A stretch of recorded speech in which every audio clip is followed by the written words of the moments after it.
더 이상 너는 필요 없으니까 당장 꺼져. 저는 곧바로 낡은 앞치마를 집어 던지고 국밥집 문을 나섰습니다. 결혼 20년 동안 망해가던 국밥집을 대박난 맛집으로 성공시키자마자 땡전 한 푼 없이 맨몸으로 쫓겨나던 그날, 저는 두 손을 번쩍 들고 만세를 불렀죠. 시어머니와 남편이 어리둥절한 얼굴로 저를 쳐다보더군요. 하지만 몰랐을 겁니다. 제 만세가 뭘 의미하는지 말이죠. 이야기 시작 전에 구독과 좋아요 한 번씩 눌러주시고 어디에서 듣고 계신지 댓글로 한마디씩만 남겨주시면 그것으로 좋은 기운 가득 담아 보내드리겠습니다. 제 하루는 새벽 4시에 시작됩니다.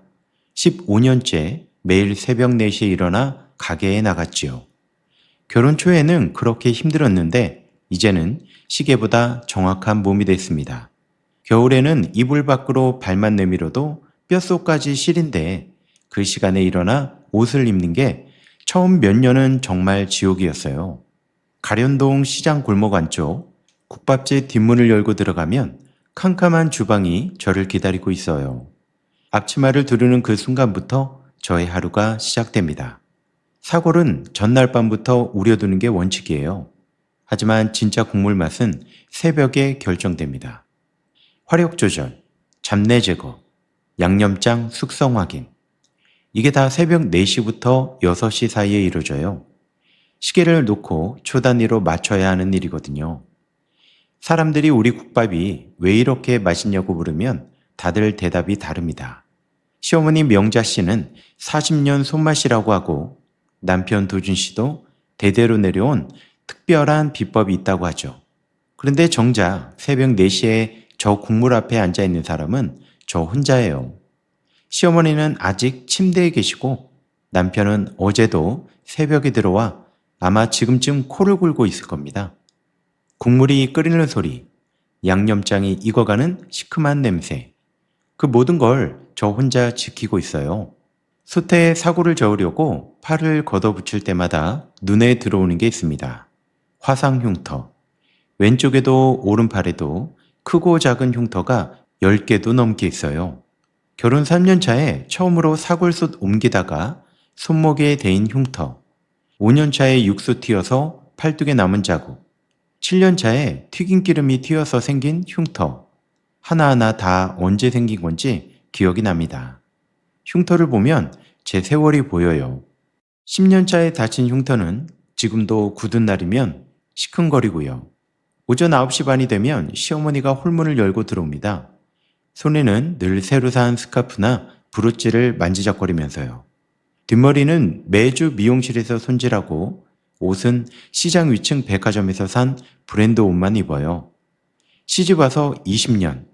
저는 시어머니가 앞치마 두른 걸 3번밖에 본 적이 없습니다. 명절 딱 3번이요. 그것도 손님 앞에서 사진 찍을 때만 잠깐이고요. 사진 찍고 나면 바로 벗어서 저한테 던집니다.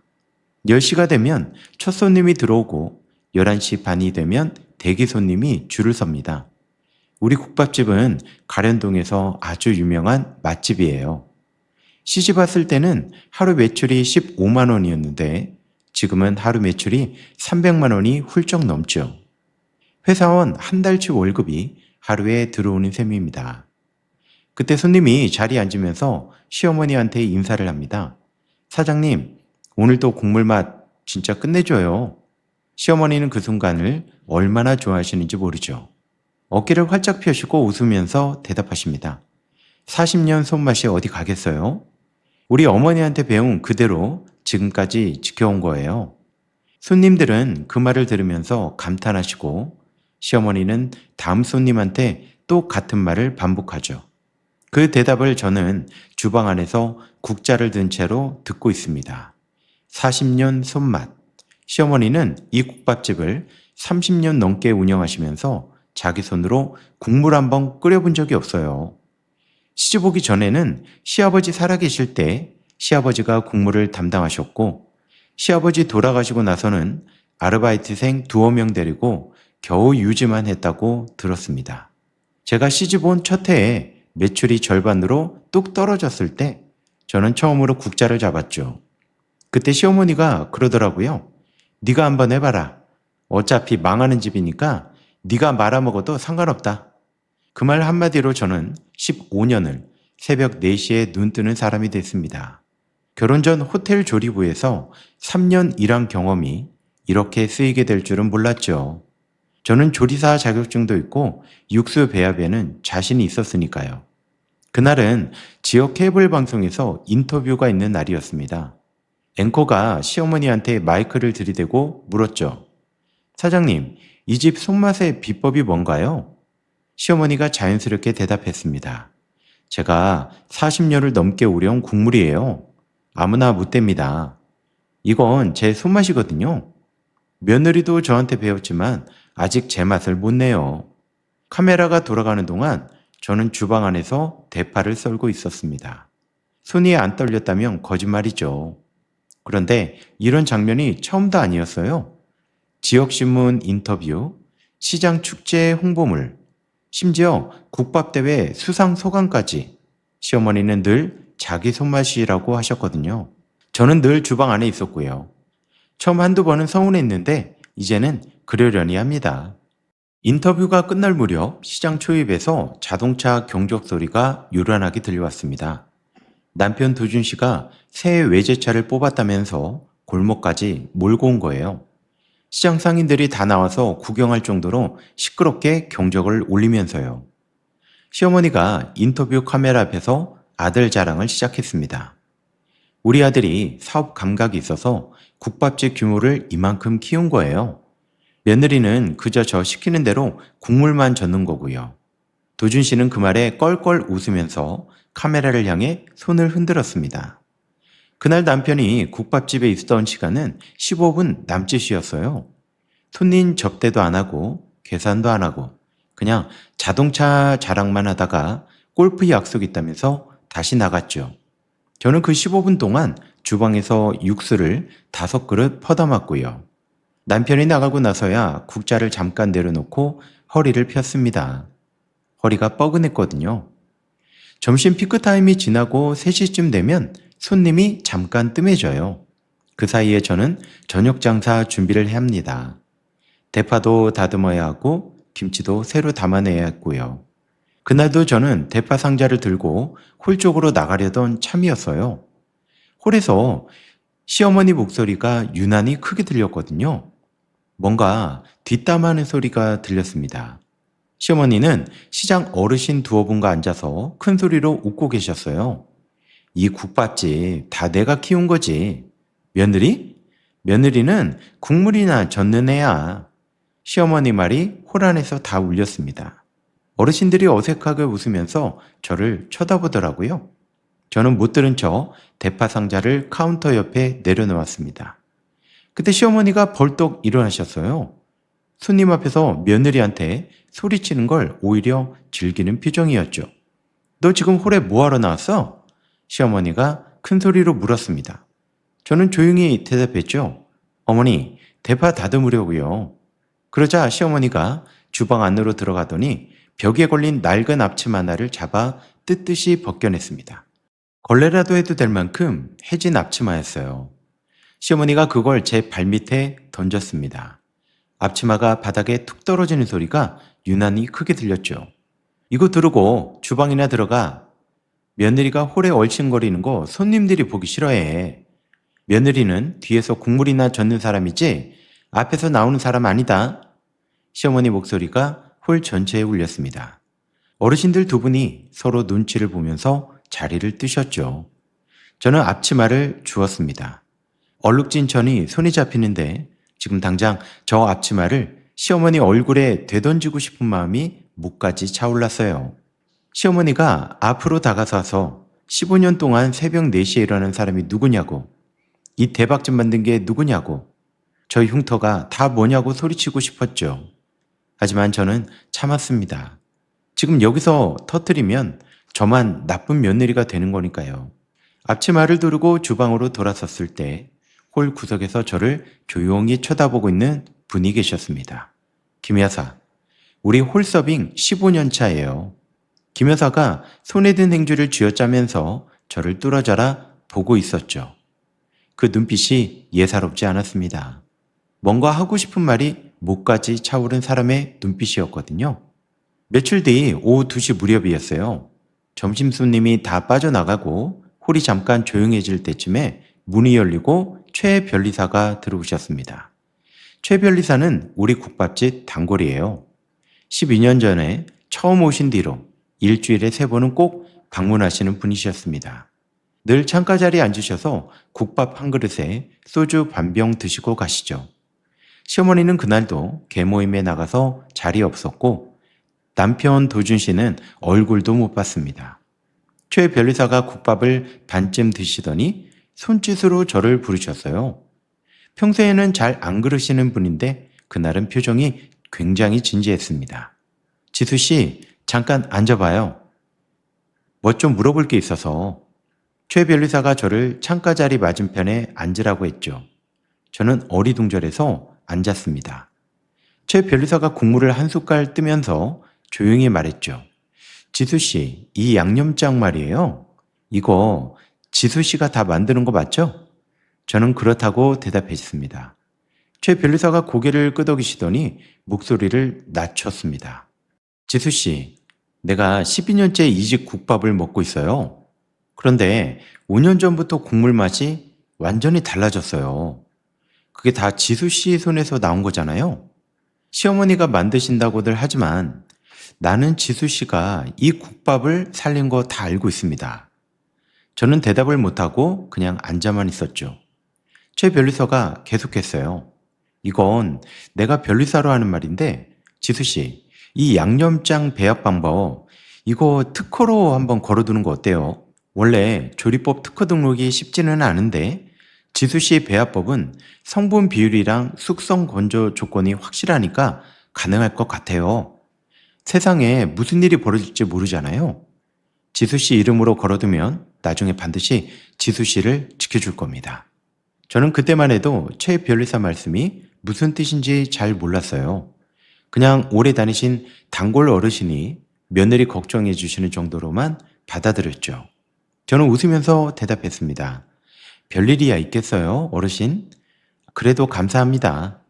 그런데 최 변리사가 자리에서 일어나면서 조용히 한마디를 더 하셨죠. 지수 씨, 사람들은 몰라요. 꼭 준비해 두는 게 좋습니다. 그러시고는 국밥값을 계산하고 가만히 명함 한 장을 상위에 올려놓고 가셨죠. 저는 그 명함을 앞치마 주머니에 넣었습니다. 왠지 그날은 그 명함을 버리면 안 될 것 같았거든요.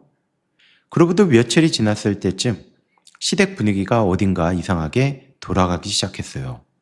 시어머니가 저녁만 되면 화장을 곱게 하시고 어딘가로 나가시는 거예요. 예전에도 개모임은 자주 나가셨지만 이건 좀 다른 느낌이었습니다.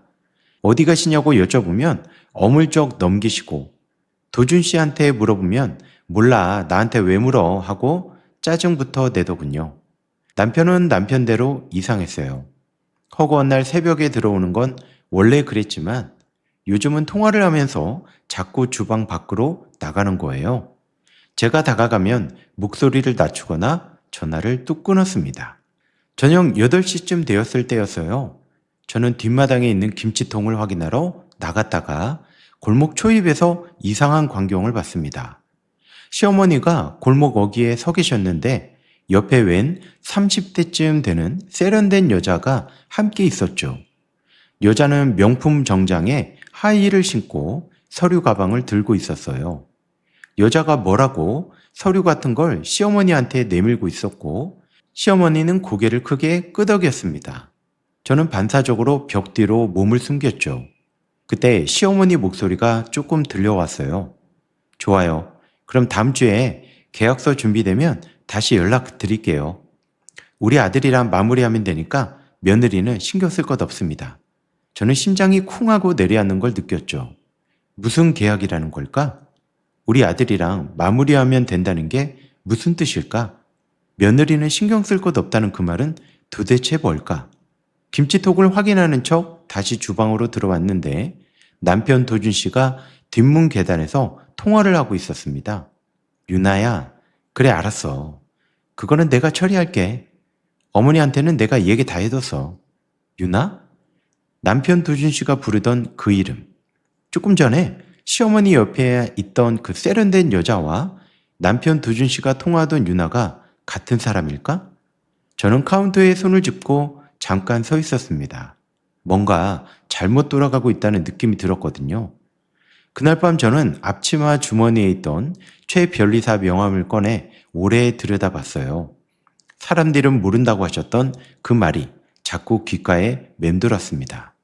이틀이 지나고 저녁 장사 준비하는 시간이었어요. 대파가 다 떨어져서 뒷마당 식자재 창고로 가지러 갔습니다. 창고는 국밥집 뒷문에서 10걸음쯤 떨어진 곳에 있어요. 낡은 컨테이너를 개조해서 만든 창고입니다.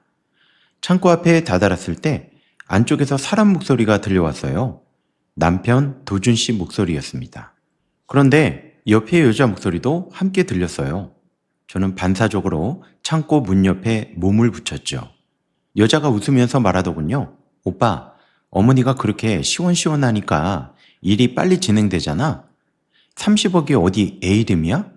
그 목소리에 도준 씨가 낄낄대며 대답했어요. 어머니가 우리 계획 다 알잖아. 며느리 트집 잡아서 위자료 한 푼 없이 내보내면 그만이지. 애도 없는 년인데 그냥 쫓아내면 돼. 저는 창고벽에 머리를 기댔죠. 다리에 힘이 풀리는 게 느껴졌습니다. 지금 당장 전연의 머리채를 잡고 창고 안으로 뛰어들고 싶은 마음이 목까지 차올랐어요. 도준 씨의 얼굴에 손에 든 대파 상자를 그대로 던지고 싶었죠. 하지만 저는 참았습니다. 지금 여기서 뛰어들면 다 놓치니까요. 저 사람들 손바닥 위에서 놀아나는 거예요. 저는 앞치마 주머니에서 스마트폰을 꺼냈습니다. 손이 떨렸지만 녹음 버튼을 눌렀죠. 창고 안에서 두 사람의 대화가 계속 들려왔습니다. 유나가 콧소리를 내면서 말하더군요.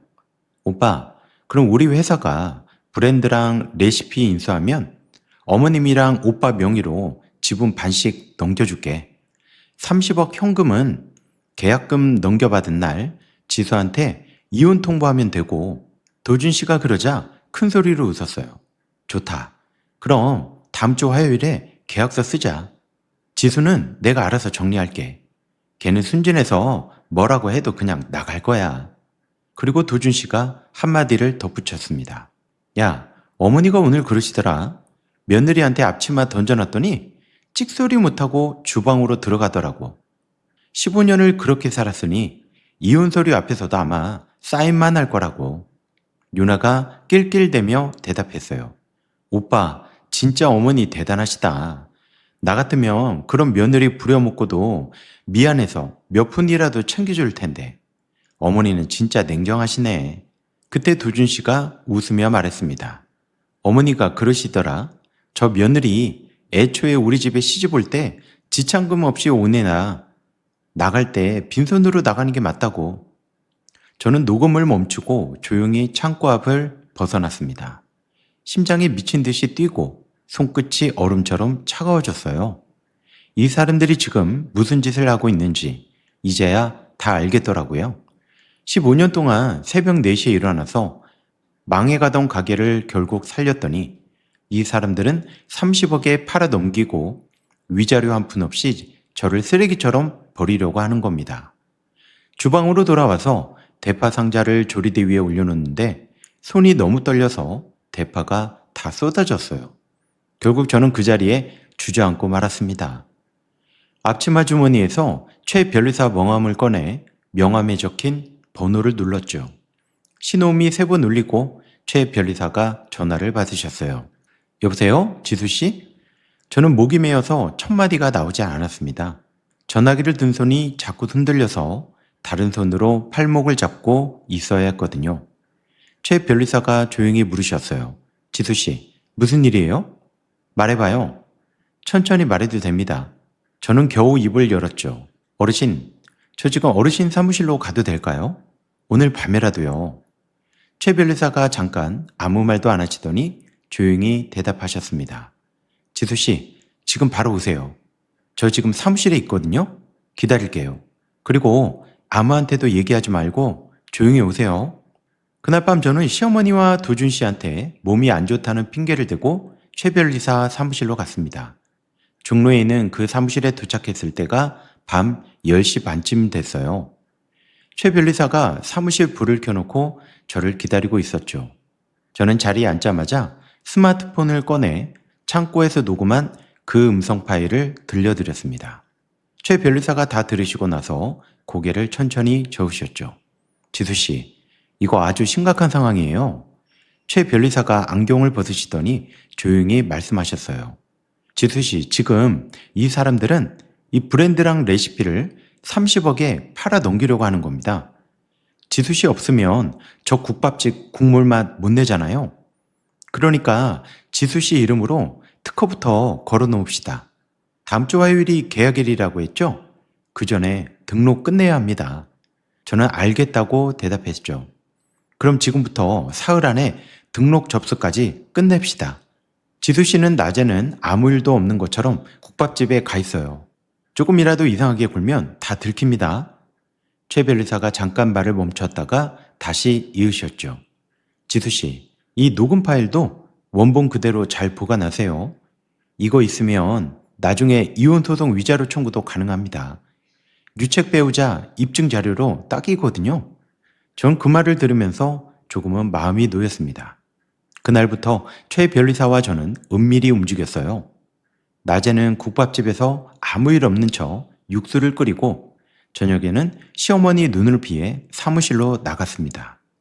시어머니가 어디 가냐고 물으시면 몸이 좀 안 좋아서 병원 간다고 했어요. 사흘 만에 양념장 배합법 특허 등록 서류가 완성됐습니다. 성분 비율, 숙성 온도, 발효 시간, 조업 순서까지 15년 동안 제 손으로 잡아온 배합법이죠. 최 변리사가 그러셨습니다. 지수 씨 이거 등록 접수 완료됐어요. 이제 이 국밥집 진짜 맛은 지수 씨의 이름으로 지킬 수 있습니다. 서류를 손에 쥐는 순간 손끝이 살짝 떨렸어요. 이 서류 한 장이 앞으로 저희 15년을 지켜줄 유일한 방패였습니다. 집으로 돌아오는 길에 저는 은행에 잠깐 들렸어요. 15년 동안 매달 시장에서 나오는 잔돈이나 반찬값 아낀 돈을 조금씩 놓아둔 통장이었거든요. 시어머니한테는 절대 말한 적 없는 저만의 통장이었습니다. 잔고를 확인해 봤더니 1억 5천이 조금 넘게 있었어요. 15년 동안 새벽에 일어난 사람이 겨우 이 정도밖에 못 모았나 싶기도 했지만 지금 이 순간 이 통장 하나가 저의 마지막 방패였습니다. 며칠 뒤 오후 3시쯤에 홀에서 그릇을 정리하고 있는데 김 여사가 슬쩍 제 옆으로 다가오셨어요. 김 여사가 낮은 목소리로 말씀하시더군요. 지수 씨, 나 좀 봐요. 잠깐만. 저는 김 여사를 따라 뒷마당으로 나갔습니다. 김 여사가 주변을 살피시더니 조용히 입을 여셨어요. 지수 씨, 나 다 봤어요. 안 사장님이 며칠 전에 그 세련된 여자한테 협박당하시는 거. 저는 눈이 크게 떠졌습니다. 협박이라고요? 김 여사가 고개를 끄덕이셨죠. 그 여자가 사장님한테 그러더라고요. 며느리 특허 등록하기 전에 계약 마무리 안 하면 우리 회사에서 발 뺀다고요. 30억 날리시기 전에 빨리 서두르라고 하시던데요. 사장님이 처음에는 며느리한테 조금이라도 챙겨줘야 하는 거 아니냐고 하셨는데 그 여자가 콧방귀를 뀌시더라고요. 며느리한테 뭘 챙겨준다는 말이냐고. 그냥 이혼 서류 내밀면 그만이라고. 그러니까 사장님이 그 얘기를 듣더니 알겠다고 하시더라고요. 며느리가 순진하니까 서류 앞에서 사인만 할 거라고. 저는 김 여사 손을 꼭 잡았습니다. 여사님, 그 얘기 저한테 해주셔서 감사합니다. 김 여사가 제 손을 마주 잡으면서 말씀하셨어요. 지수 씨, 나는 15년 동안 이 국밥집이 지수 씨 손으로 산 걸 다 봤어요. 저는 지수 씨 편입니다. 앞으로 무슨 일이 있으면 나한테 얘기하세요. 나도 이 국밥집에서 15년 밥 먹고 살았으니까 지수 씨한테 진 빚이 많아요. 그로부터 다시 이틀 뒤였습니다. 저녁 장사가 끝나고 국밥집 문을 닫은 뒤였죠. 시어머니가 홀 가운데 자리에 앉으시더니 저를 부르셨습니다. 며느라, 이리 와서 앉아봐. 옆에는 남편 도준 씨가 팔짱을 끼고 앉아 있었고 그 옆에는 유나라는 여자까지 함께 앉아 있었죠. 저는 조용히 마주 앉았습니다. 시어머니가 서류 한 뭉치를 제 앞에 내밀었어요. 이혼 서류였습니다. 너 여기에 도장 좀 찍어야겠다. 시어머니 목소리가 차가웠습니다. 그리고 위자료 같은 거 꿈도 꾸지 마, 알았어? 애도 못 낳는 며느리한테 위자료가 웬 말이야? 오히려 20년 동안 우리 집 밥 먹고 산 게 어디냐? 그때 남편 도준 씨가 옆에서 낄낄 웃었습니다. 그래 지수야, 그동안 고생 많았다. 이제 그만 네 갈 길 가라. 옆에 있던 유나가 콧대를 세우고 저를 쳐다봤어요. 지수 씨, 저희 회사가 이제 이 국밥집 브랜드 인수하기로 했어요. 앞으로 이 집 국밥 만드는 건 저희가 알아서 할 거니까 지수 씨는 조용히 그냥 나가면 됩니다. 유나 목소리가 아주 차분해서 오히려 더 소름이 끼쳤습니다. 저는 그 소리를 조용히 들여다봤죠. 이혼 사유란에는 며느리의 성격 결함이라고 적혀 있었습니다. 살림을 소홀히 하고 시부모에게 불손하며 자식을 낳지 못했다는 이유였죠. 그 밑에는 시어머니가 직접 쓰신 것 같은 손글씨로 며느리의 태도가 시댁을 능멸하는 수준에 이르렀다는 문장까지 적혀 있더군요. 15년 동안 망해가던 국밥집을 살린 며느리에게 성격 결함이라니. 저는 서류를 내려놓고 시어머니를 쳐다봤습니다. 어머니, 정말 이러실 겁니까? 제가 물었어요. 시어머니가 눈썹을 치켜드셨습니다. 그럼 뭘 어쩌라고? 너 없이도 이 국밥집은 잘 돌아가.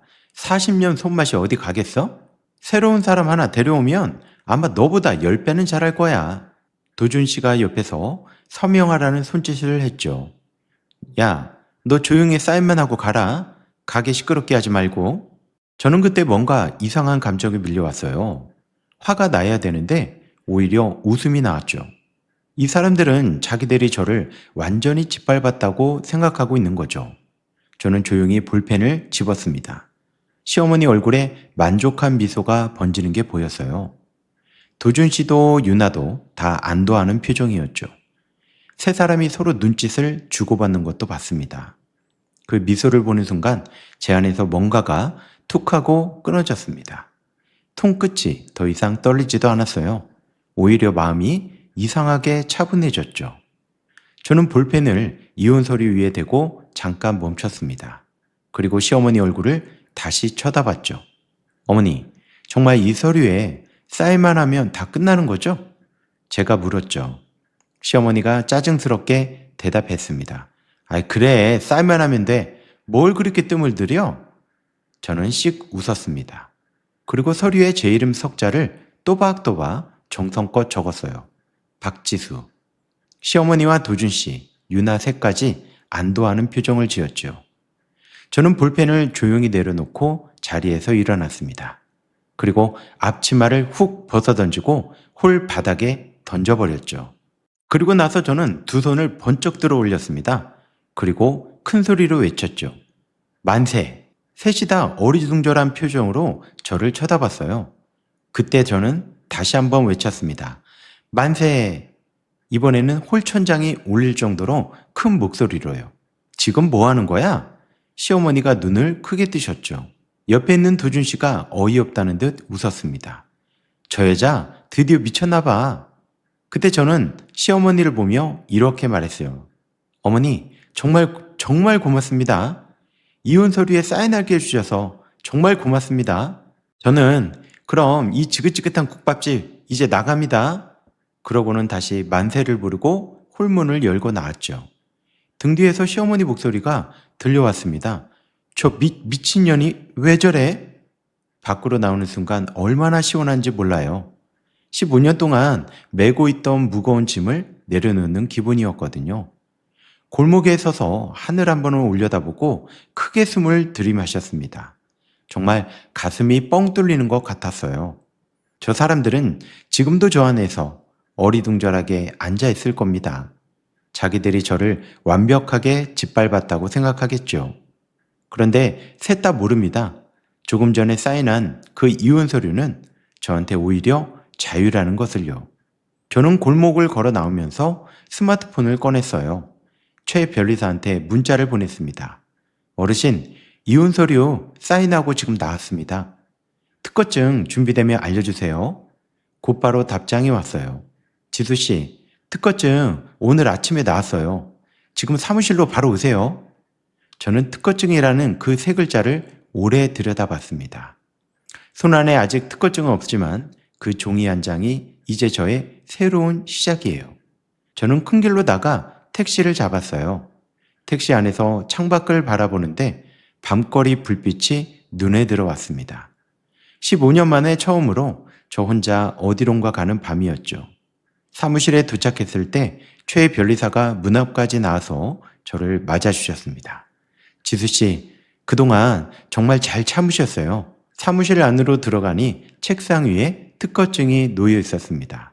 대한민국 특허청 발행 특허증.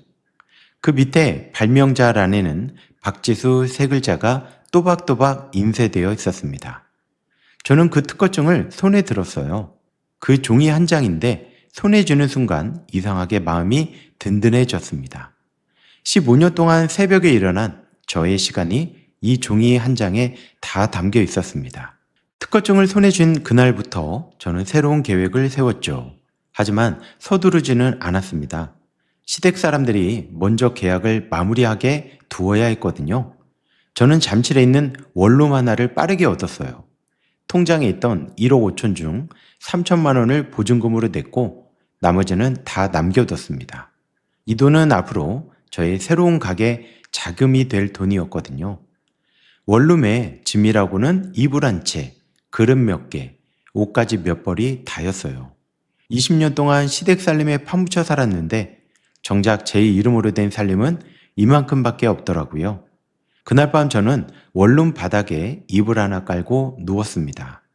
천장을 보면서 오랜만에 편안하게 잠들었어요. 일주일이 지난 화요일이었습니다. 시댁이 윤화회사와 계약을 체결한 날이었죠. 그날 저는 김 여사한테서 문자를 받았습니다. 지수 씨, 오늘 계약금 3억 넘어왔대요.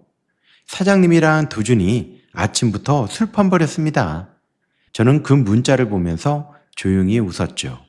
이 사람들 지금 자기들이 30억 손에 넣었다고 좋아하고 있겠지만 사실 이 계약은 저의 특허증 앞에서는 껍데기의 계약이었거든요. 시댁은 계약 후 곧바로 대형 가맹점 개업 준비에 들어갔어요. 시어머니가 윤화회사한테 넘긴 건 브랜드 이름 명잔의 속옷박과 레시피 노트 한 권이었습니다. 그런데 그 레시피 노트는 사실 제가 예전에 대충 적어둔 껍데기였어요.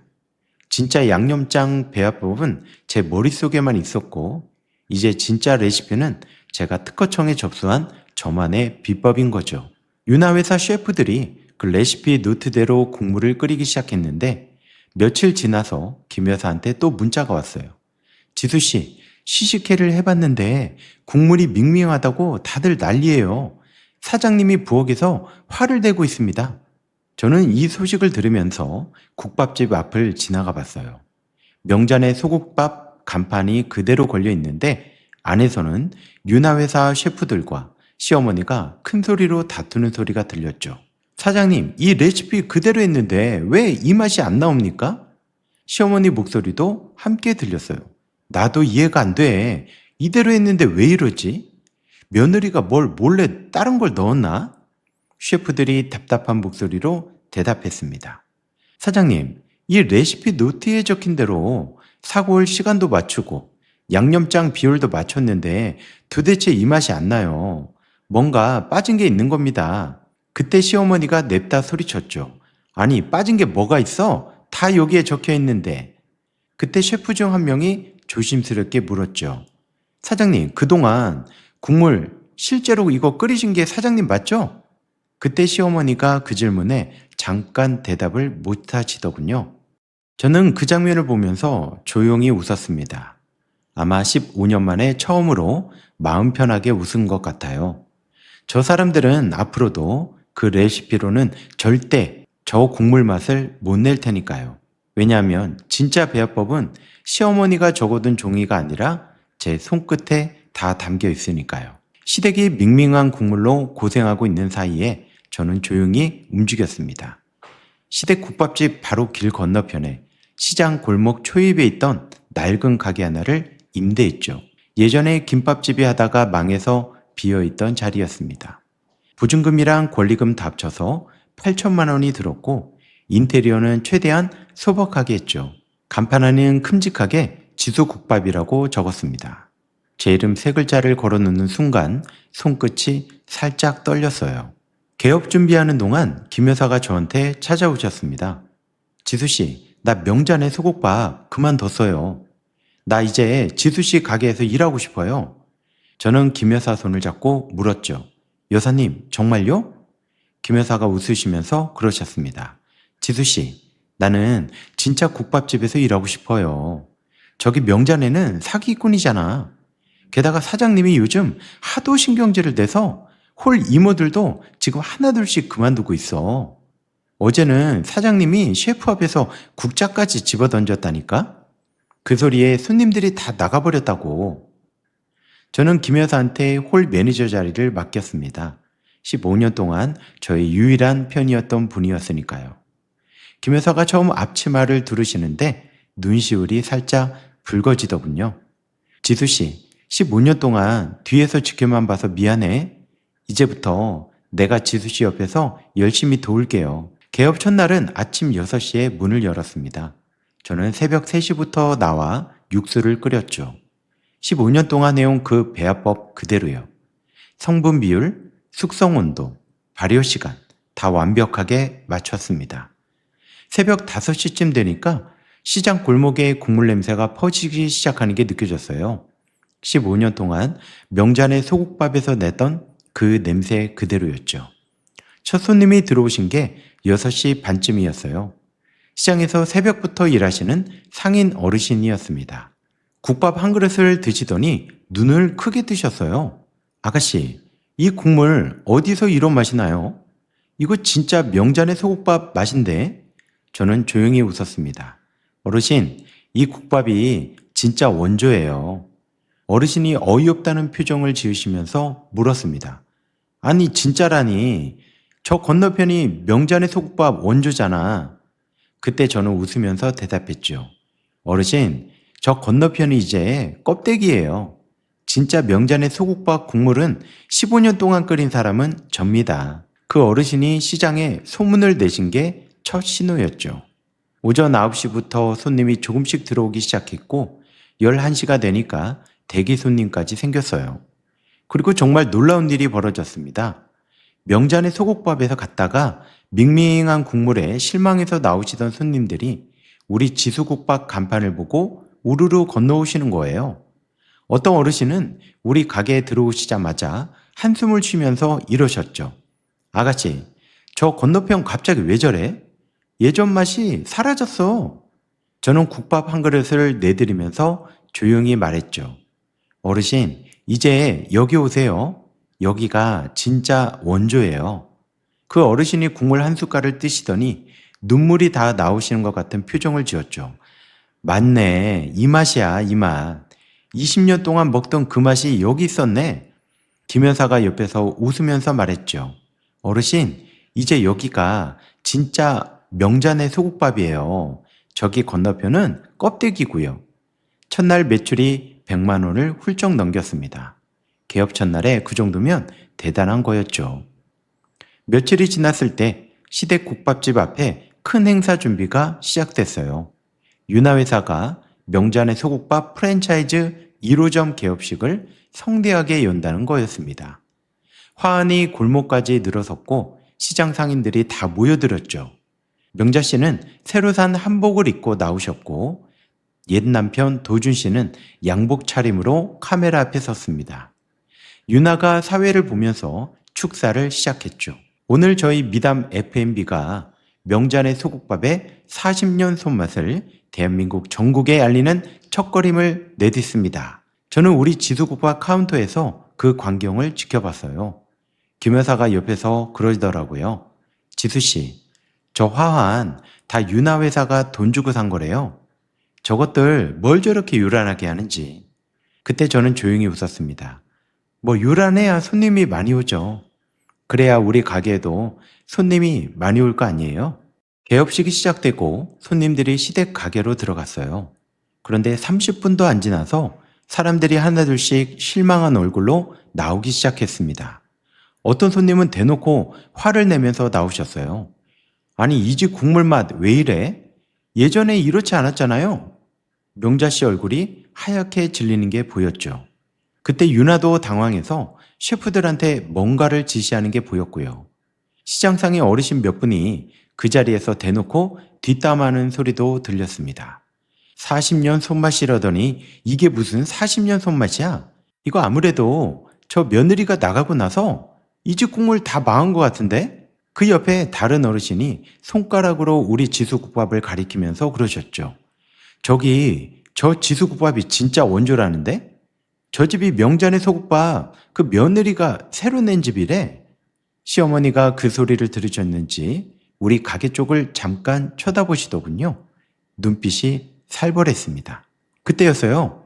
시댁 국밥집 앞에 낯선 젊은 남자 한 명이 카메라를 들고 서 있는 게 눈에 들어왔습니다. 30대 초반쯤 된 남자였는데 옆에는 소형 마이크도 붙어 있었죠. 이 사람이 국밥 한 그릇을 시켜서 한 숟갈 뜨더니 카메라를 향해 말하기 시작했습니다. 여러분, 저 지금 가련동 명잔의 소국밥 프랜차이즈 1호점에 와 있는데요. 솔직히 말씀드리자면 이 국물 맛이 좀 이상해요. 원래 이 집이 이런 맛이 아니었거든요. 제가 20대 때쯤인가? 이 집 국물 맛을 참 좋아했는데 오늘 그 맛이 안 나는 것 같아요. 뭐랄까 오히려 좀 밍밍하다고 해야 할까요? 사골향도 얕고 양념장도 뭔가 하나 빠진 느낌이에요. 저는 그 남자가 누군지 몰랐지만 옆에 있던 김 여사가 알아봤습니다. 지수씨, 저 사람 먹킹이에요. 구독자 100만 명 유튜버, 먹방 유튜버예요. 저 사람이 왔다는 건 대박 아니면 폭망이라는 뜻이거든요. 저 사람이 맛집이라고 하면 하루 만에 대기줄이 100m 늘어났고 저 사람이 이상하다고 하면 그 집 그날로 문 닫는 거예요. 저는 카운터를 짚고 앞을 유심히 지켜봤습니다. 먹킹이라는 유튜버가 시댁가게에서 국밥을 다 안 먹고 그냥 나왔죠. 그러고는 길 건너 우리 지수국밥 간판을 발견하더니 눈이 커지는 게 보였어요. 먹킹이 지수국밥 간판을 카메라로 잡으면서 이렇게 말하더군요. 여러분 잠깐만요. 저 건너편에 지수국밥이라는 집이 있는데 왠지 저기가 진짜 원조 같은 느낌이 들어요. 제가 한번 들어가 보겠습니다. 그러고는 카메라를 다시 켠 채로 우리 가게 쪽으로 걸어오기 시작했죠. 저는 카운터에서 국밥을 담고 있었는데 먹킹이 조용히 다가와서 국밥 한 그릇을 주문했죠. 김 여사가 자리로 안내해드렸고 저는 정성껏 국밥을 담아냈습니다. 사골 국물에 대파를 올리고 잘 익은 김치를 옆에 곁들였어요. 먹킹이 자리에 앉아서 국물을 한 숟갈 떴죠. 그 순간 카메라 앞에서 눈이 확 커지시는 게 보였습니다. 그리고 국물 한 숟갈을 더 뜨시더니 잠깐 말을 못 하시더군요. 여러분, 이게 진짜 원조 맛인데요? 조금 전에 건너편에서 먹은 그 국물이랑 완전히 다릅니다. 이 국물에는 뭔가 깊이가 있어요. 이게 진짜 명잔의 소국밥 맛인 것 같습니다. 사골향도 진하고 양념장에서 발효된 감칠맛이 확실하게 느껴져요. 그러곤 먹킹이 국밥 한 그릇을 순식간에 다 드셨어요. 그리고 저를 찾아와 물으셨습니다. 사장님, 이 국밥집 사장님이 명잔의 소국밥에서 15년 동안 국물 끓이신 분이라는 그 소문이 시장에 다 났던데 사실인가요? 저는 조용히 고개를 끄덕였습니다. 네, 그렇습니다. 먹킹이 다시 카메라를 저한테 향하시더군요. 여러분, 이 집이 진짜 원조 명잔의 소국밥이었습니다. 그리고 저 건너편은 간판만 원조국밥이지 완전히 껍데기였네요. 먹방 유튜버가 영상을 올린 지 2시간 만에 조회수가 50만이 넘었고 그 다음날 아침에는 300만을 돌파했어요. 김 여사가 스마트폰을 저한테 보여주시면서 그러셨어요. 지수씨, 이거 대박 났어요. 지금 우리 가게 앞에 사람들 몰려오고 있어요. 저는 가게 밖을 내다봤죠. 정말이었습니다. 우리 지수국밥 앞에 대기줄이 골목 끝까지 늘어서 있었어요. 그날부터 우리 가게는 하루 종일 손님이 끊이질 않았죠. 새벽 6시에 문을 열면 이미 대기줄이 서 있었고 밤 10시에 문을 닫을 때까지 그 줄이 끊기질 않았습니다. 어떤 손님은 대기 텐트까지 가져오셔서 골목에 앉아 계셨어요. 시장 상인들도 손님 몰리는 걸 보고 다들 놀라셨죠. 옆 가게의 떡집 아주머니가 우리 가게 앞에 오셔서 그러셨습니다. 지수씨, 진짜 대박이네. 이게 웬일이야 정말? 유튜브 영상에는 댓글이 10,000개도 넘게 달렸어요. 진짜 원조는 지수국밥이라는 얘기가 온 인터넷에 퍼졌고 뉴스에서도 이 사건을 다루기 시작했습니다. 지역방송국 2곳에서 저한테 인터뷰 요청이 들어왔지만 저는 다 거절했어요. 지금은 대응할 때가 아니고 조용히 지켜볼 때였거든요. 그와 동시에 우리 건너편 시댁국밥집은 완전히 상황이 반대였습니다. 파리 한 마리 날아다닐 정도로 조용했죠. 개업식 당일에 그렇게 사람이 몰렸는데 유튜브 영상 하나에 하루 만에 다 빠져나간 거예요. 시장 상인들 사이에 소문이 삽시간에 퍼졌습니다. 저 건너편은 며느리한테 사기친 시댁이래. 저 명잔의 소국밥은 껍데기래. 손님들이 아예 시댁 가게 앞을 지나가지도 않았습니다. 어떤 손님은 시댁 가게 문 앞에 서서 대놓고 소리치기까지 했어요. 야, 이 사기꾼들아, 며느리한테 사기친 인간들이 무슨 국밥집을 해? 문 닫아. 시어머니가 그런 소리를 듣고 카운터 뒤에 웅크리고 앉아있는 게 보였습니다. 며칠이 지나고 김 여사가 헐레벌떡 저한테 뛰어오셨어요. 지수씨, 지금 큰일 났어요. 저기 건너편에서 윤아 회사가 시어머니랑 도준이한테 위약금 60억을 물어내라고 소송을 낸대요. 저는 놀란 얼굴로 물었죠. 60억이요? 김 여사가 그러셨어요. 지금 가맹점주들도 다 환불 요구 시위한대요. 윤아 회사가 그거 다 시어머니랑 도준이가 진짜 레시피를 안 넘긴 사기 계약이라고 몰아붙이고 있답니다. 조금 있으니까 정말 시댁 가게 앞에 사람들이 몰려왔어요. 프랜차이즈 개업하려다 손해본 가맹점주들이었죠. 어떤 사장님은 가게 유리창을 두드리면서 소리쳤어요. 야, 이 사기꾼들아 나와. 내 돈 돌려내. 또 다른 사장님도 소리쳤죠. 우리 인테리어에만 2억을 썼는데 이게 뭐냐? 사기 브랜드 팔아놓고 이거 어떻게 책임질 거야? 저는 우리 가게 창문 너머로 시댁 가게 안을 지켜봤습니다. 시어머니가 유나한테 두 손을 모으고 매달리는 게 보였죠. 이보게 나 좀 살려주게. 이 60억이라니 이거 어떻게 감당해? 그때 유나 목소리가 냉정하게 들려왔습니다. 사장님, 이제 저희 회사 사장님 2분 사기꾼이잖아요. 진짜 레시피 알고 계신 며느리는 이혼시켜서 내보내고 껍데기 노트만 넘기셨잖아요. 저희 회사가 손해본 게 얼만데요. 그때 옆에 있던 도준 씨가 그러더군요. 유나야, 좀 봐주라. 어? 우리도 몰랐어. 유나가 한마디를 했죠. 오빠, 이제 그 죽는 소리 좀 그만해. 나까지 지금 잘리게 생겼는데 내가 봐줄 여유가 어디 있어? 그리고 유나가 서류 뭉치를 들이밀면서 말했습니다. 사장님, 여기 소장이에요.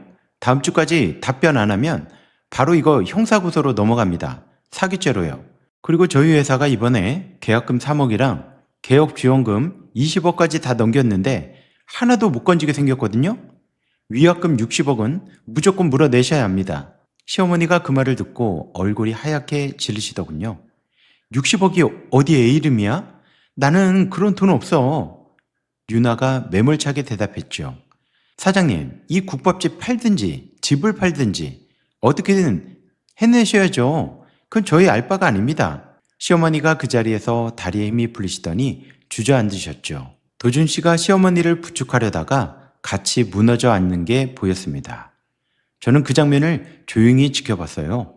15년 동안 저를 짓밟았던 사람들이 지금 저 자리에서 무너지고 있었습니다. 하지만 저는 아직 웃지 않았어요. 아직 진짜 끝은 아니었거든요. 그날 밤 10시쯤이었어요. 김 여사가 저한테 급하게 전화를 걸어왔습니다. 지수씨, 큰일이에요. 지금 시어머니란 도준이가 지수씨 가게 창고 얘기하고 있는 것 같은데요? 무슨 얘기요? 김 여사가 다급하게 말씀하셨습니다. 제가 아까 시어머니 가게 뒷문 쪽에서 우연히 들었는데 도준 씨가 이러더라고요. 엄마, 저 지수 국밥 창고에 진짜 양념장 그 항아리 있을 거 아니냐. 그거 훔쳐다가 우리 가게에서 쓰면 되지 않겠어? 그러면서 옆에 있던 시어머니도 막 웃고 있어요. 저 며느리한테 뺏긴 게 한둘이 아닌데 이것 정도는 다시 뺏어와야 한다면서요? 저는 그 순간 웃음이 나왔어요. 이 사람들 지금까지도 저를 만만하게 보고 있던 겁니다. 저는 김 여사한테 조용히 말씀드렸죠. 여사님 감사해요. 이제부터 제가 준비할게요. 저는 전화를 끊고 바로 최 변리사한테 전화를 걸었습니다. 어르신, 시댁 사람들이 저희 가게 창고를 침입할 것 같아요. CCTV 설치하고 가짜 양념 항아리 하나 준비해야 될 것 같아요. 최 변리사가 그러셨습니다. 지수씨, 잘 생각했어요. 내일 아침에 아는 보안업체 사람이랑 같이 가게로 갈게요. 이번에 저 사람들 완전히 무너뜨립시다. 다음날 아침 8시에 최 변리사가 보안업체 직원 2분과 함께 오셨어요. 우리 지수국밥 창고 안과 밖에 CCTV 4대를 설치했습니다. 창고 문이, 창고 안, 양념 항아리가 놓인 선반, 그리고 창고 뒷문까지 다 볼 수 있도록요. 화질은 야간에도 얼굴이 선명하게 잡히는 최신 장비였어요. 최 변리사가 화면 조정을 다 끝내시고 저한테 그러셨습니다. 지수씨, 이 화면은 실시간으로 제 스마트폰에도 전송됩니다. 뭔가 움직임이 잡히면 저한테도 바로 알림 뜨니까 걱정하지 마세요. 그리고 저는 진짜 양념 항아리 옆에 똑같이 생긴 가짜 항아리 하나를 준비했죠. 겉모양은 15년 동안 사용해온 그 항아리랑 완벽히 똑같았습니다. 안에는 진짜 양념장이 아니라 혀를 마비하는 성분이 들어간 가짜 양념을 채워 넣었죠. 최 변리사가 그러셨어요. 지수씨, 이 가짜 양념 먹으면 어떻게 돼요? 저는 웃으면서 대답했습니다. 어르신, 이거 먹으면 국물 맛이 완전히 이상해져서 손님들이 다 뱉어낼 거예요. 그리고 이 항아리에는 우리가 표시해둔 흔적이 있으니까 훔쳐가는 순간 CCTV 화면이랑 대조하면 도난 증거도 완벽하게 확보될 겁니다. 최 변리사가 고개를 끄덕이며 그러셨어요. 지수씨, 이거 완벽하네요. 저 사람들 이 항아리 훔쳐가서 자기 국물에 풀면 그날로 시식해 참사 나는 겁니다.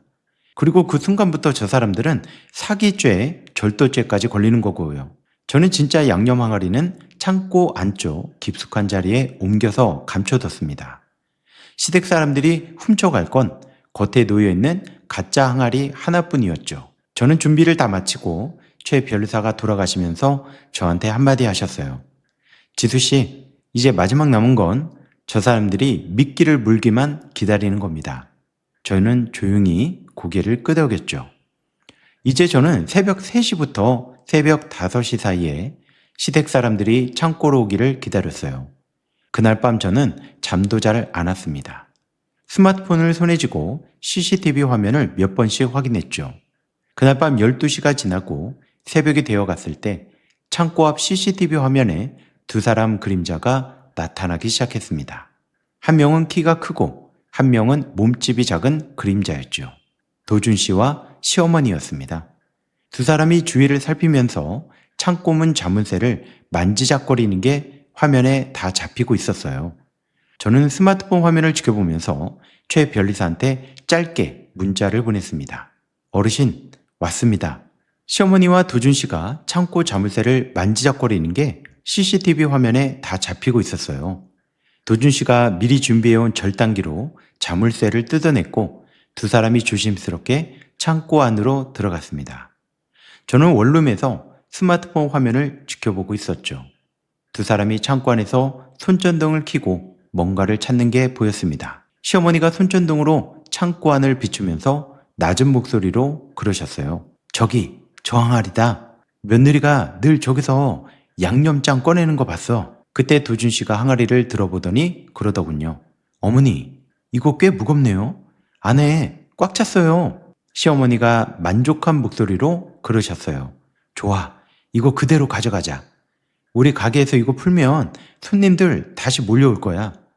그때 도준 씨가 낄낄 웃으면서 그러더군요. 어머니, 지수 씨 이거 순진해서 도둑 맞은 줄도 모를 거야. 저는 스마트폰 화면을 보면서 조용히 웃었습니다. 2사람이 항아리를 들고 창고 문을 나서는 게 보였죠. 창고 앞 CCTV, 뒷문 CCTV. 그렇게 2사람 얼굴이 다 선명하게 잡혔습니다. 도준 씨가 창고 문을 다시 잠그는 것까지 화면에 완벽하게 잡혔죠. 그날 아침 8시에 최 변리사한테서 전화가 왔어요. 지수씨, 잘 잡혔습니다. 얼굴이랑 항아리랑 다 완벽하게 찍혔네요. 저는 그 말을 듣고 조용히 대답했어요. 어르신, 이제 다음 단계로 넘어가겠습니다. 시댁은 그 항아리를 자기들 가게로 가져가서 곧바로 시식회 준비에 들어갔죠. 위약금 60억 소송 앞에서 어떻게든 가맹점주들을 다시 붙잡아야 했거든요.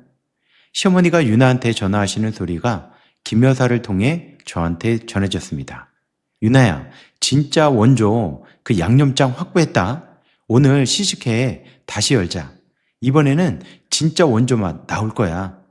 며느리가 아무리 특허 걸어놨어도 항아리가 그대로 가져왔으니까 아무 문제 없다.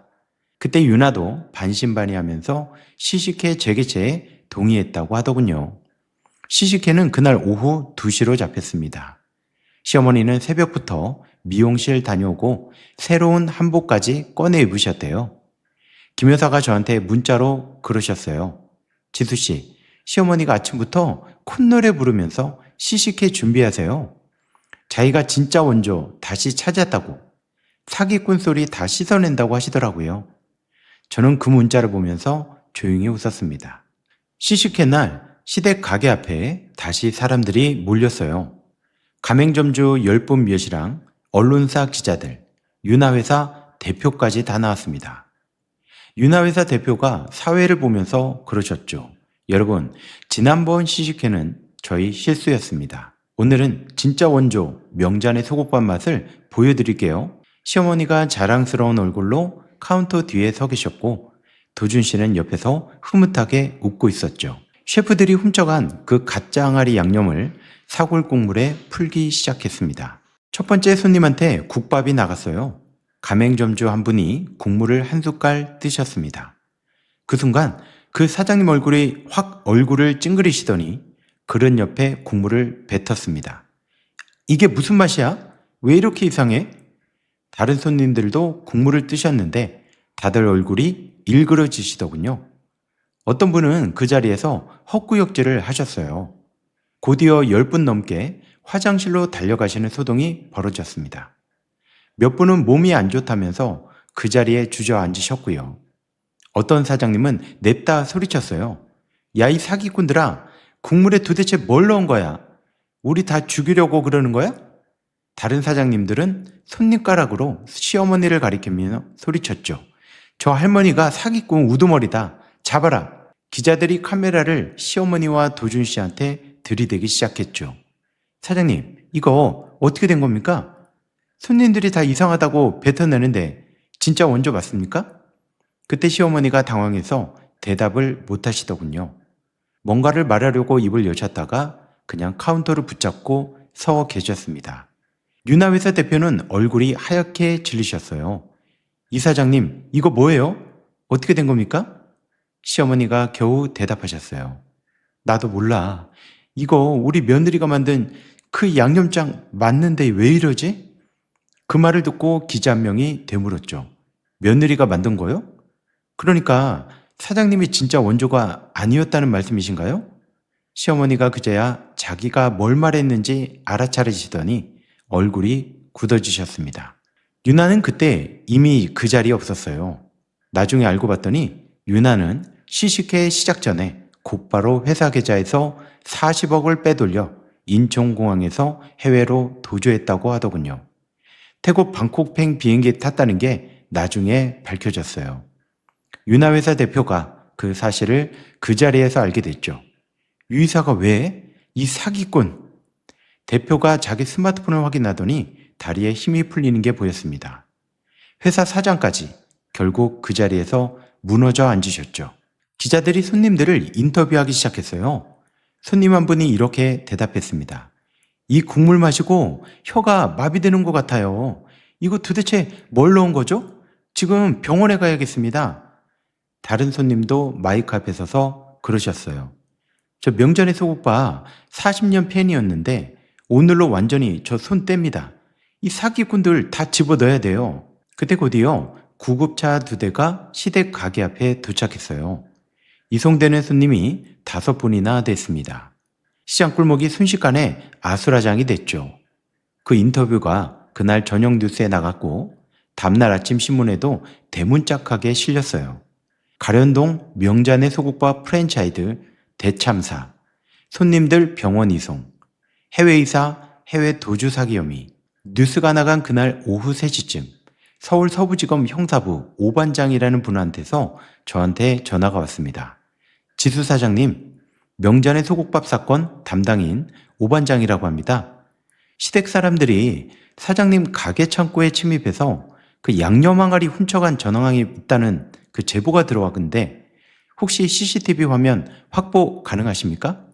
저는 곧바로 대답했어요. 반장님, CCTV 화면 완벽하게 다 확보되어 있습니다.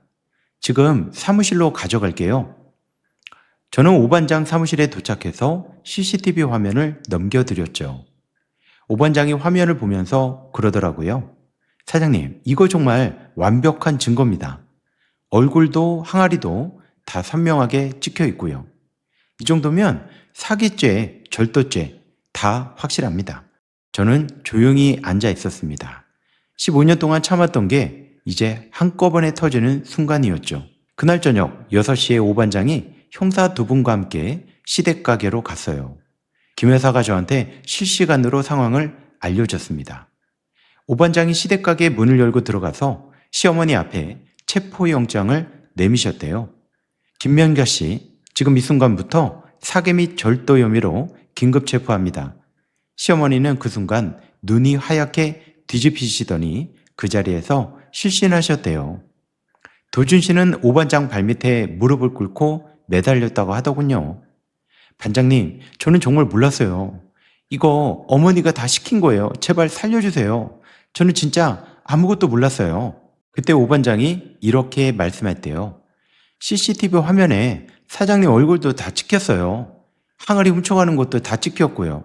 그리고 함께 공모한 유나 씨는 이미 해외로 도주했고 회사 돈 40억도 빼돌렸습니다.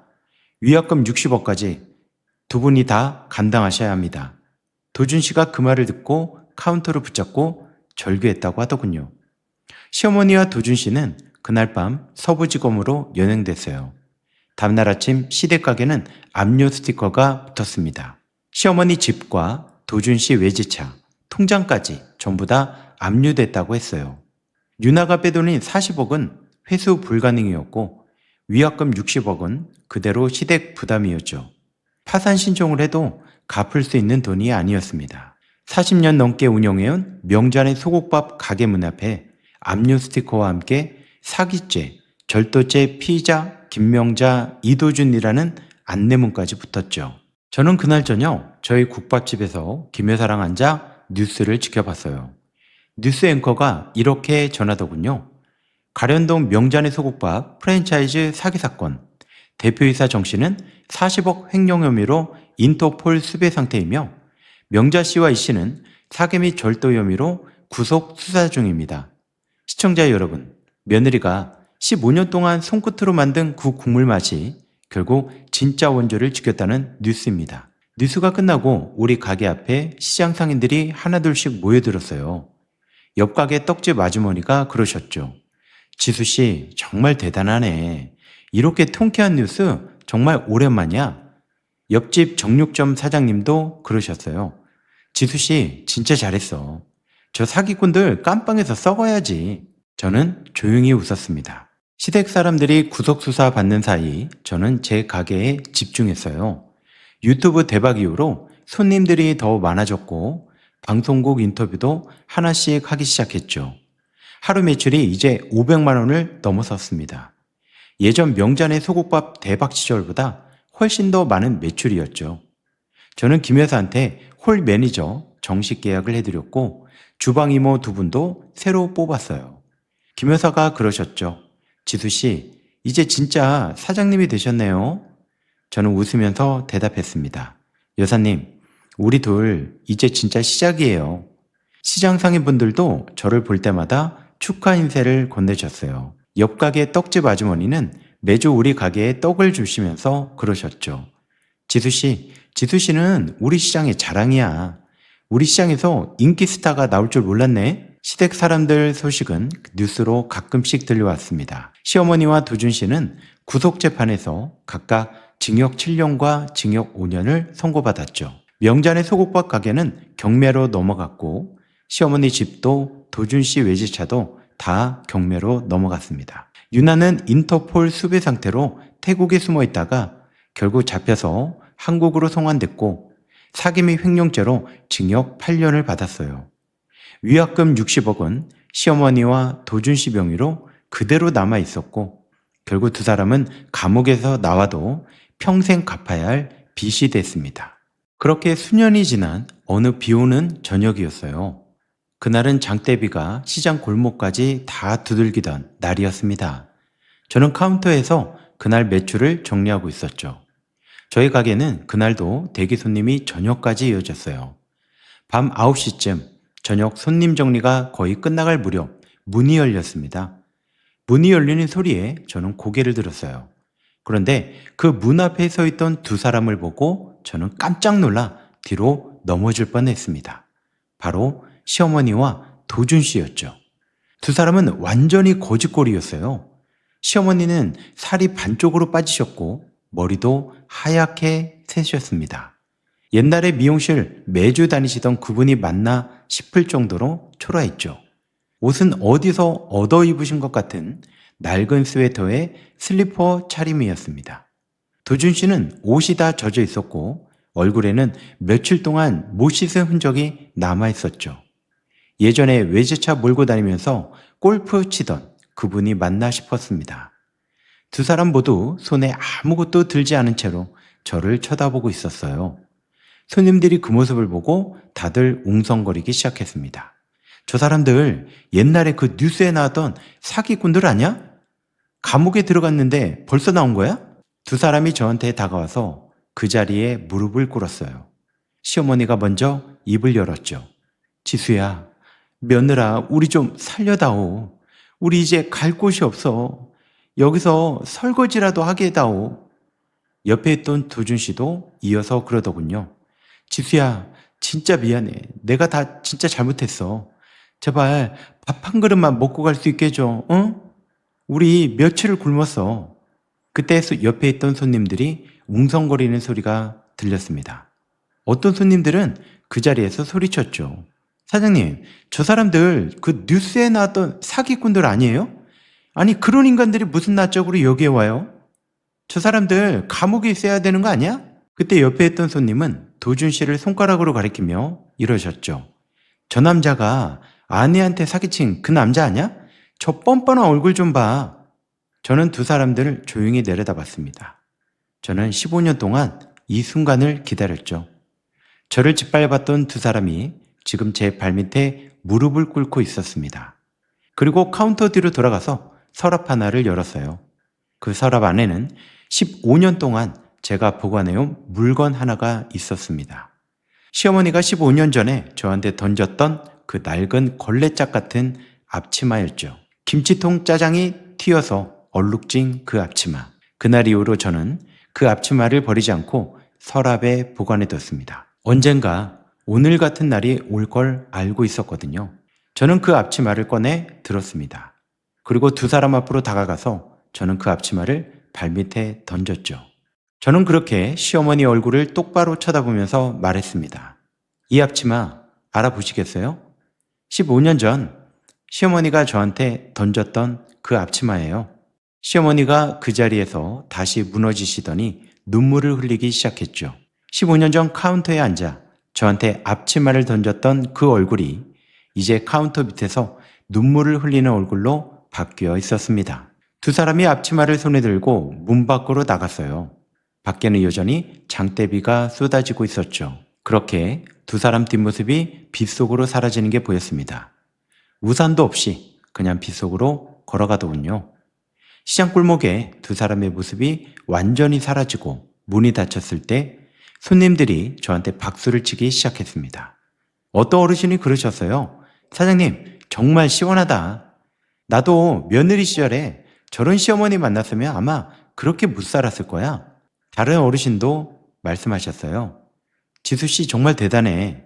저 나이 되도록 저런 시어머니한테 안 무너지고 이렇게 자기 가게 하나 세운 사람 처음 봐. 옆에 있던 김 여사가 다가와 제 손을 잡고 이렇게 얘기했습니다. 지수 씨, 이제 다 진짜 끝났네요. 그렇게 며칠 뒤 최 변리사가 우리 가게에 다시 오셨어요. 늘 앉아있던 창가 자리에 앉아서 국밥 한 그릇을 먹고 소주 반 병을 시켰죠. 최 변리사가 저한테 그러더라고요. 지수 씨, 그동안 정말 고생하셨어요. 앞치마 얘기 손님들한테 들었습니다. 그걸 15년 동안 보관하셨다니 대단하시네요. 저는 조용히 대답했죠. 어르신 덕분입니다. 어르신이 그때 특허 걸어 놓으라고 안 해주셨으면 저는 정말 아무것도 못 지켰을 거예요. 15년 동안 새벽 4시에 일어나서 망해가던 국밥집을 살려놓고 저는 결국 위자료 한 푼도 받지 못하고 쫓겨났지만 결국 저 자신의 이름을 건 국밥집을 열어서 진짜 원조를 지켰습니다. 인생이란 참 알다가도 모르는 것 같아요. 여러분, 이런 게 바로 인생인가요? 이제 저는 우리 지수국밥을 지키며 김여사랑 행복하게 살아보려 합니다. 오늘의 이야기가 좋으셨다면 구독과 좋아요 한 번씩 눌러주시고요. 어디에서 이 이야기를 듣고 계신지 댓글로 한마디씩만 부탁드립니다. 감사합니다.